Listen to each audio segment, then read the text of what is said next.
வணக்கம் ஸ்டூடெண்ட். இப்போ இந்த வீடியோவில் நம்ம பார்க்க போகிறது அல்ஜிப்ரா மாடலில் எல்சிஎம் என்ன, ஹச்சிசிஎஃப் என்ன அப்படின்றத பற்றி தான் பார்க்க போகிறோம். ஸோ இப்போ வாங்க வீடியோக்குள்ளே போகலாம்.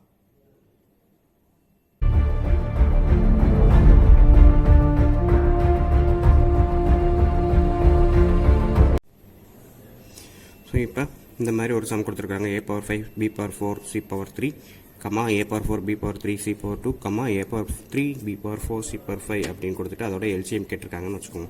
இதில் பார்த்தீங்க அப்படின்னா இதில் எது சிங்கிள் டேர்ம் அப்படின்னு பார்த்தோம்னா இது 3 இருக்கு இல்லையா, ஏபிசி 3 சேர்ந்தது சிங்கிள் டேர்ம் தான். ஓகேங்களா. ஸோ a1 b1 c1 அப்படின்னு தனித்தனியாக பார்த்துக்கூடாது. கம்மா போட்டு செப்பரேட் பண்ணியிருக்காங்க ஒவ்வொரு டைமையும் தனித்தனியாக. ஸோ இது ஃபுல்லாக ஒரு டேர்ம், இது ஃபுல்லாக ஒரு டேர்ம், இது ஃபுல்லாக ஒரு டேர்ம், அதை மைண்டில் வச்சுக்கோங்க. ஸோ இப்போ கொடுத்துருக்கிறத ஒன்றுமே இல்லை, அப்படியே எழுதுவோம். a⁴ b⁴ c⁴3. அதே மாதிரி அடுத்தது a⁴ b⁴3 c⁴2. அடுத்தது a⁴3 b⁴4 c⁴5. ஓகேங்களா. ஸோ மூணையுமே அப்படியே எழுதியிருக்கேன். இதுக்கப்புறம் நான் என்ன பண்ணுறேன் அப்படின்னா இங்கே இருக்கிறதுல ஏவை மட்டும் பாருங்கள். ஸோ ஏவை மட்டும் பார்த்துட்டு ஏல எது அதிகமான பவரோ அதை எடுத்து எழுதுங்க. ஓகேங்களா. அதே மாதிரி பியை மட்டும் பாருங்கள். பியில் எது அதிகமான பவரோ அதை எழுதுங்க. பியில் வந்து 4 2 4 இருக்குது, ஏதாவது ஒரு தடவை எழுதினாலும் போதும். ஓகேங்களா. அதே மாதிரி சியில் எது அதிகமாக இருக்கோ அதை மட்டும் எழுதுங்க. ஸோ சியில் 5ன்றது அதிகம், இங்கே 3 இருக்குது, இங்கே 2 இருக்குது. ஸோ சியில் 5ன்றது அதிகம். ஸோ இதுதான் வந்து என்னது நம்மளுக்கு தேவையான எல்சிஎம். ஓகேங்களா. ஸோ எல்சிஎம் அப்படின்னா என்ன சொல்ல வர்றாங்க அப்படின்னா டெஃபினிஷன் கொடுத்துருக்க அல்ஜிப்ரா டேர்மில் ஹையஸ்ட் பவர் என்னவோ அதை எழுதணும். ஓகேங்களா. அதோடு இல்லாமல் ஆல் டேர்ம்ஸ் அது எழுதுனது போக மீதி எல்லா டேர்மையும் சேர்த்து எழுதணும். ஓகேங்களா. ஸோ இதுதான் எல்சிஎம்கான டெஃபினிஷன் இப்போ அல்ஜிப்ரா மாடலில். ஓகேங்களா. ஸோ இப்போ இதன்படி பார்த்தீங்கன்னா தெரியும். இப்போ ஏல இருக்கிறதுல ஹையஸ்ட் பவர் என்ன இருக்குது, 5 இருக்குது. ஸோ 5 எடுத்திருக்கேன். பியில் ஹையஸ்ட் பவர் என்ன இருக்கோ அதை எழுதிட்டேன். சியில் ஹையஸ்ட் பவர் என்ன இருக்குதோ அதை எழுதியிருக்கேன். ஸோ ஹையஸ்ட் பவர் அப்படின்றது வந்துருச்சு. அடுத்து ஆல் டேர்ம்ஸ். ஸோ இது தவிர்த்து வேறு ஏதாவது எங்கேயாவது மிஸ் ஆயிருந்துச்சு அப்படின்னா அதையும் எழுதலாம் அப்படின்றதான். ஃபார் எக்ஸாம்பிள் இப்போ இங்கே வந்து a⁴ b³ c² டி அப்படின்னு ஒன்று இருக்குதுன்னு வச்சுக்கோம். ஸோ அந்த டி அந்த இடத்துல கண்டிப்பாக எழுதியிருப்போம். ஓகேங்களா. அந்த இடத்துல டி இருக்குன்னா அந்த இடத்துலையும் டி எழுதியிருப்போம். ஸோ அப்படின்றப்ப இப்போ இதெல்லாம் எழுதுனது போக டி மட்டும் மிஸ்ஸிங், மேலே இல்லை கீழே இல்லை, அப்போ அதை விட்டுலாமா அப்படின்னா கிடையாது. ஸோ இந்த இடத்துல டியையும் எழுதணும்.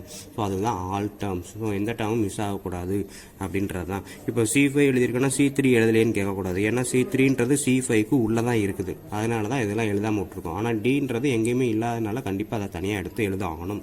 ஓகேங்களா. ஸோ இதுதான் வந்து அல்ஜிப்ரா டேர்மை பொறுத்த வரைக்கும் எல்சிஎம்கான மெத்தட். ஓகேங்களா. ஸோ நெக்ஸ்ட் சம்மு இந்த மாதிரி 3 டேர்ம் கொடுத்துருக்குறாங்க. a⁴ b⁴3 சியில் பவர் எதுவும் இல்லைன்னா 1 இருக்கிறதா அர்த்தம். 0ன்னு நினச்சிடாதீங்க. Anything power 0 1. ஸோ ஓகேங்களா. ஸோ பவரில் 0 இருந்தால் அந்த என்டையர் டேர்முமே ஆன்சர் 1ன்னு மாறிடும். அதனால் பவரில் எதுவுமே இல்லைன்னா 1 இருக்கதா நினச்சிக்கோங்க. ஓகேங்களா.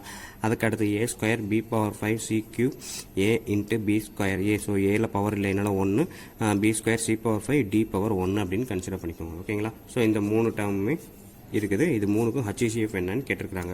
ஸோ இங்கே சொன்ன மாதிரி c⁴1ன்றதான். ஸோ c⁴ எதுவுமே இல்லை 0 நம்ம போட்டோம்னா அதோட ஆன்சர் 1. ஓகேங்களா. ஸோ இதே இது 555 பவரில் 0 இருந்தாலும் அதுக்கு ஆன்சர் 1 தான். ஸோ இதை வந்து ஞாபகத்தில் வச்சுக்கோங்க. எனிதிங் பவர் 0 = 1 அப்படின்றது இதுவும் ஒரு முக்கியமான ஒன்று தான். ஓகேங்களா. ஸோ இப்போ நமக்கு கொடுத்துருக்கதை அப்படியே நான் எடுத்து எழுத போகிறேன். போன எல்சிஎம்மில் செஞ்சோமோ அதே மாதிரி ஹச்சிசிஎஃப்க்கும். So a⁴ b⁴3 c. அடுத்தது a² b⁴ c⁴3. ஸோ பவரில் 1 போட்டுக்கலாம்னு சொன்னோம். a⁴1 b² c⁴5. அடுத்தது டின்னு ஒன்று இருக்குது. ஸோ இங்கே டியில் இந்த 2 இடத்துலையுமே இல்லை. ஓகேங்களா. ஸோ எழுதி முடிச்சதுக்கப்புறம் நம்ம என்ன பண்ணுறேன், இதை அப்படியே கோடு போட்டேன். இப்போ ஃபுல்லாத்துலேயும் இருக்கிறதுல ஹையஸ்ட் பவர் எடுத்தால் அது எல்சிஎம். ஓகேங்களா. ஸோ ஹச்சிசிஎஃப்க்கு என்ன பண்ணுவோம்னா பவரில் எது கம்மியாக இருக்கோ அதை தான் எடுக்கணும். ஓகேங்களா. ஸோ இங்கே 5 இருக்குது, இங்கே 2 இருக்குது, இங்கே 1 இருக்குன்னா 1. அதே மாதிரி இங்கே 3 இருக்குது, இங்கே 5 இருக்குது, இங்கே 2 இருக்குது. எது கம்மி? பவரில் 2 தான் கம்மி. ஸோ இங்கே 5 இருக்குது, இங்கே 3 இருக்குது, இங்கே 1 இருக்குது. ஸோ பவரில் இருக்குது 1. அடுத்து டி இங்கே இல்லை இங்கே இல்லை எழுதலாமா அப்படின்னா எல்சிஎம்மை பொறுத்த வரைக்கும் ஆல் டேர்ம்ஸ் அப்படின்ற கான்செப்டில் டியை கண்டிப்பாக எழுதணும். ஆனால் ஹச்சிசிஎஃப்பை பொறுத்த வரைக்கும் என்ன சொல்லணும்னா காமன் டேர்ம்ஸ் அப்படின்னு சொல்லியிருக்கோம். அப்போ டி வந்து வேறு எங்கேயுமே இல்லாதனால டி எழுதக்கூடாது. ஓகேங்களா. ஸோ அப்போ இதுதான் வந்து என்னது ஹச்சிசிஎஃப். ஓகேங்களா. ஸோ அப்போ ஹச்சிசிஎஃப்பை பொறுத்த வரைக்கும் டெஃபினிஷன் என்ன அப்படின்னா lowest power and common terms. ஓகேங்களா, பவரில் கம்மியான பவர் என்ன இருக்கோ அதை எழுதணும், அது எழுதுனது போக வேறு எதெல்லாம் காமன் டேர்மாக இருக்கோ அதை எழுதணும் அப்படின்றது தான் இங்கே இருக்கக்கூடிய கான்செப்ட். ஸோ அப்போ எல்சிஎம்மும் ஹச்சிசிஎஃப்பை பொறுத்த வரைக்கும் டெஃபினிஷன் என்னன்னு பார்த்தீங்கன்னா,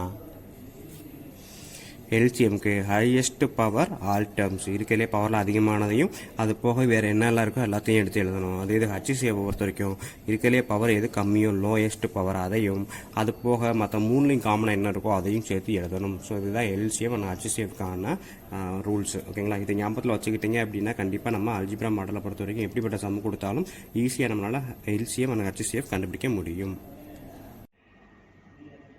ஸோ அடுத்தது இந்த மாதிரி ஒரு நம்பர் கொடுத்துருக்காங்க, 4x² y 6x³ y³ find LCM and HCF அப்படின்னு கொடுத்துருக்காங்க.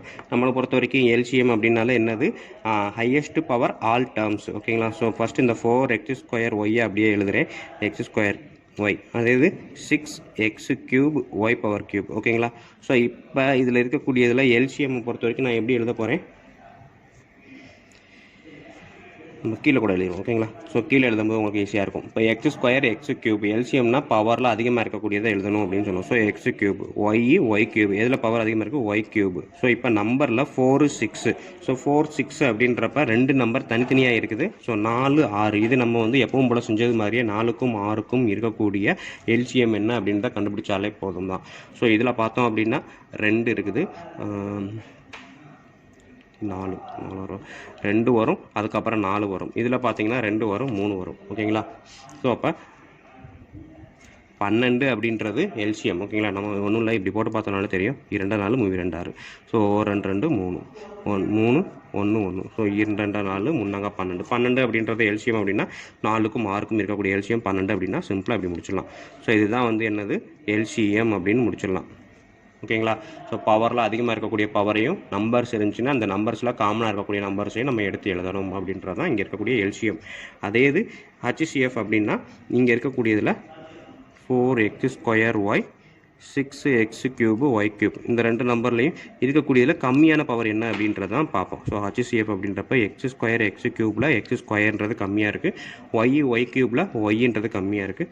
4க்கும் 6க்கும் இருக்கக்கூடிய highest common factor. So common factor அப்படின்னு பார்த்தோம்னா 2 வரும், 2க்கு அப்புறம் 4 வரும். ஸோ இங்கே 4 வராது, ஸோ 2 தான் அப்படின்றதுனால இது 2x² y அப்படின்றத என்ன சொல்லலாம், ஹச்சிசிஎஃப் அப்படின்னு நம்ம சொல்லிடலாம்.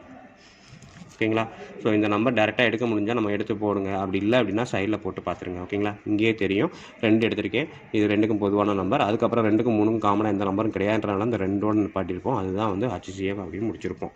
ஓகேங்களா, நம்ம x⁴ - 1 x² - 2x + 1 இந்த ரெண்டு டேர்முக்கும் எல்சிஎம் ஹச்சிசிஎஃப் என்ன அப்படின்னு கேட்டிருக்காங்க. ஸோ x⁴ - 1 அப்படின்றது சிங்கிள் டேர்ம் தான். ஸோ இதை நம்ம எப்படி எழுதலாம் அப்படின்னா x⁴ x² ஸ்கொயர்னு எழுதலாம். ஓகேங்களா, ஸோ அதே இது பக்கத்தில் -1 அப்படியே எழுதுறேன். ஓகேங்களா, ஸோ இது பார்க்குறதுக்கு எப்படி இருக்குது அப்படின்னா இந்த x² அப்படியே சிங்கிள் டேர்ம் எடுத்தால் ஏன்னு எடுத்துக்கலாம், a² - b. ஸோ b பவரில் எதுவும் இல்லைன்னா b², அதான் 1 தான், 1 பவரில் 2 கன்சிடர் பண்ணிக்கலாம். ஓகேங்களா, ஸோ இது பார்க்குறதுக்கு a² - b² அப்படின்ற மெத்தடில் இருக்குது. அப்போ ஃபார்முலான a² - b²க்கான formula a + b × a - b. ஓகேங்களா, ஸோ a இருக்க இடத்துல x² + 1 x² - 1 அப்படின்னு எழுதலாம். ஓகேங்களா, ஸோ இப்போ அகைன் பார்த்தீங்க அப்படின்னா இதுவும் a² - b² ஃபார்முலாவில் இருக்குது. ஸோ அதை நான் மறுபடியும் எக்ஸ்பேண்ட் பண்ணுறேன். So a + b a - b. ஓகேங்களா, ஒன்றும் இல்லை, x⁴ - 1 இந்த மாதிரி நான் விரிச்சு எழுதியிருக்கேன். என்ன அப்படின்னா x⁴ x² எழுதலாம். ஸோ x² ஏன்னு இன்ஸ்டெட் பண்ணால் a² - b² அப்படின்ற ஃபார்முலா வரும். அப்போ a² + 1 a² - 1 அப்படின்றத நான் எழுதுறேன். ஓகேங்களா, ஸோ அதாவது a + b × a - b அப்படின்னு எழுதுறேன். ஸோ அகைன் பார்த்தோம்னா இதே இது x² - 1 அப்படின்றதும் a² - b² ஃபார்முலா மெத்தடில் இருக்குது. ஸோ அப்போ இதை நான் இந்த மாதிரி விரிச்சு எழுதுறேன். ஓகேங்களா, ஸோ இந்த மாதிரி நான் 2 தான், இந்த ஒரு டேர்மை இந்த மாதிரி 2 டேர்மை நான் விரிச்சு எழுதியிருக்கேன். அதே மாதிரி தான் இங்கே இருக்கக்கூடிய ஒரு டேர்மை இந்த 2 டேர்மை நான் விரிச்சு எழுதியிருக்கேன். ஸோ இப்போ இது முடிஞ்சு. அடுத்தது நெக்ஸ்ட் என்ன இருக்குது, x² - 2x + 1. ஸோ இதை பார்க்குறதுக்கு எப்படி இருக்குது அப்படின்னா a² - 2ab + b² அப்படின்ற ஃபார்முலாவில் இருக்குது. ஸோ இப்போ a - b² அப்படின்னு எழுதலாம். ஓகேங்களா, ஸோ இப்போ இந்த டேர்முக்கும் இந்த டேர்முக்கும் இருக்கக்கூடிய காமன் டேர்ம் தான் எல்சிஎம் அப்படின்னு நம்ம சொல்லியிருப்போம். ஓகேங்களா? ஸோ எல்சிஎம் அப்படின்றது common term and highest power அப்படின்னு எழுதியிருப்போம். ஓகேங்களா? ஸோ அப்போ எல்சிஎம் அப்படின்றத என்ன சொல்லியிருப்போம்? Highest power and all terms. அப்போ ஹையஸ்ட் பவர் என்ன இருக்குது அப்படின்னு பார்த்தீங்கன்னா, இப்போ எக்ஸ் ஸ்கொயர் மைனஸ் 1 இருக்குது. வேறு ஏதாவது இருக்குது அப்படின்னு பார்த்தோன்னா எக்ஸ் ஸ்கொயர் மைனஸ் 1 கிடையாது. இந்த ஸ்டெப்பையும் தான் பார்க்குறோம். ஓகேங்களா? கன்ஃபியூஷன். ஸோ இப்போ இந்த டேர்மையும் மட்டும்தான் கன்சிடர் பண்ணுறோம். ஸோ இதிலேருந்து தான் நம்ம எல்சிஎம் எடுக்க போகிறோம். இந்த எல்சிஎம்ல இந்த 2 டேர்முக்கும் எல்சிஎம் எடுக்கிறோம் அப்படின்னா என்ன கண்டிஷன் நம்ம சொல்லியிருப்போம்? இதில் இருக்கக்கூடியதில் ஹையஸ்ட் பவர் ஏதோ அதை கன்சிடர் பண்ணணும். அதுக்கப்புறம் ரிமைனிங் இருக்கக்கூடிய எல்லா டேர்ம்ஸையும் எழுதணும் அப்படின்னு சொன்னோம்.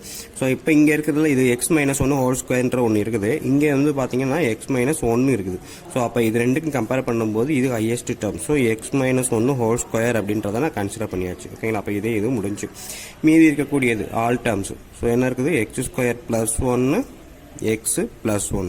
ஸோ இதுதான் வந்து எல்சிஎம் அப்படின்னு சொல்லியிருப்போம்.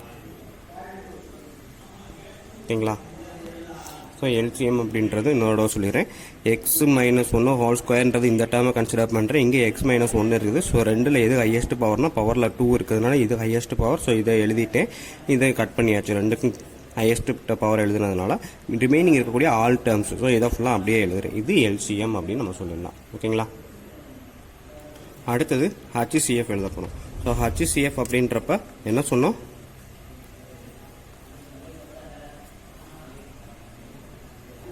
கண்டிஷன் வந்து lowest power and common terms அப்படின்னு சொன்னோம். ஸோ இப்போ வந்து பார்த்தோம் அப்படின்னா இங்கே இருக்கக்கூடியது எக்ஸ் மைனஸ் 1 ஹோல் ஸ்கொயர். இதில் இருக்கக்கூடிய லோயஸ்ட் பார்த்தீங்கன்னா எக்ஸ் மைனஸ் 1. ஸோ இது ஹையஸ்ட் பவர், இது லோயஸ்ட் பவர். அதனால் நான் என்ன பண்ணுறேன்? லோயஸ்ட் பவர் அப்படின்றப்ப எக்ஸ் மைனஸ் 1 மட்டும் எழுதுறேன்.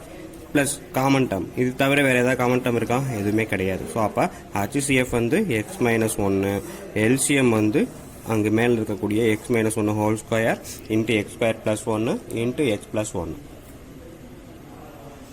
ஸோ நீங்கள் இடத்த பொறுத்த வரைக்கும் நம்ம வந்து இந்த அல்ஜிப்ராவில் எல்சிஎம் HCF பார்க்குறதுக்கு ஒரு 3 ஃபார்முலா மட்டும்தான் வரும். அது என்னென்ன ஃபார்முலா அப்படின்றத பார்த்துருவோம். அதை மட்டும் மைண்டில் வச்சுக்கோங்க. எப்படி பார்த்தாலும் அதுலேருந்து ஒரு சம் கண்டிப்பாக டிஎன்பிஎஸ்சிக்கே வரும். ஓகேங்களா?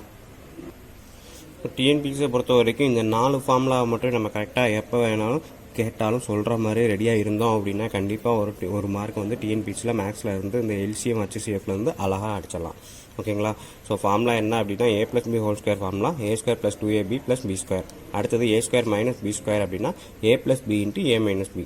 அடுத்தது A cube minus B cube அப்படின்னா A minus B into A square plus AB plus B square. அடுத்தது A plus B whole cube. ஓகேங்களா? ஸோ இங்கே A cube plus 3ab into A plus B plus B cube அப்படின்றது தான். So இங்கே வந்து plus இருக்க இடத்துல இதே மைனஸ் போட்டு பார்த்தா என்ன வரும் அப்படின்னா இந்த இடத்துல மைனஸ் வரும். பி இருக்க இடத்துல மைனஸ் வரும். ஸோ இந்த இடத்துல மைனஸ் இருக்குது அப்படின்னா இந்த ஃபார்முலா இதுதான், இதுக்கு மாற்றம் கிடையாது.